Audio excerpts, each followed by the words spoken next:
ওই দেহে কোটি কোটি অপরাধ আছে, আর ওই কোটি কোটি অপরাধের কারণে সে গৌর বলে কৃষ্ণ বলে কাঁদতে থাকে।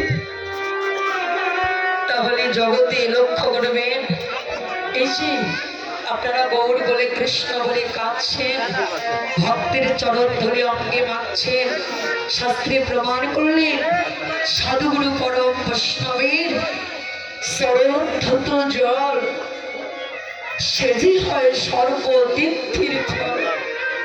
আমি একদিন করিলাম না সম্পদ, বৈষ্ণবের চরণ ধরে যদি পরে গঙ্গায়, গঙ্গাও পবিত্র হয় ভাগবতী কয়।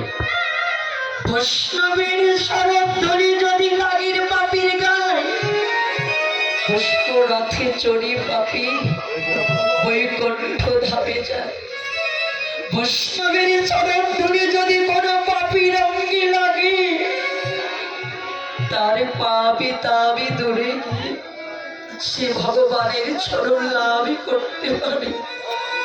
তবে আপনারা সেই সাধুগুরু পরম বৈষ্ণব বাবারা, আপনাদের কাছে আমার চাইবার তো কোনো কিছু নেই।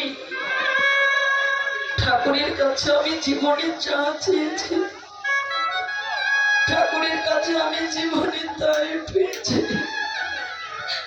ধনে চেয়েছি আমি ধনে পেয়েছি, কুল মানে চেয়েছি আমি জীবনে কুল মানে পেয়েছি, পুত্র কন্যা চেয়েছি জীবনে আমি তাই পেয়েছি। আশীর্বাদ করবে, এই জগতে ছেড়ে সবাইকে একদিন চলে যেতে হবে। এই জগতে ছেড়ে যদি কোনোদিন চলে যায়, আবার যদি ধরাতে আমার মানবী কুলে জন্ম হয়, আপনারা কৃষ্ণ ভক্ত আশীর্বাদ করবেন আবার যেন একজন কৃষ্ণ ভক্ত মায়ের গর্ভে জন্ম হয়। আর ওই কৃষ্ণ ভক্ত মায়ের গর্ভে জন্ম পেয়ে আবার এসে যেন আপনাদের মতো সাধুগুরু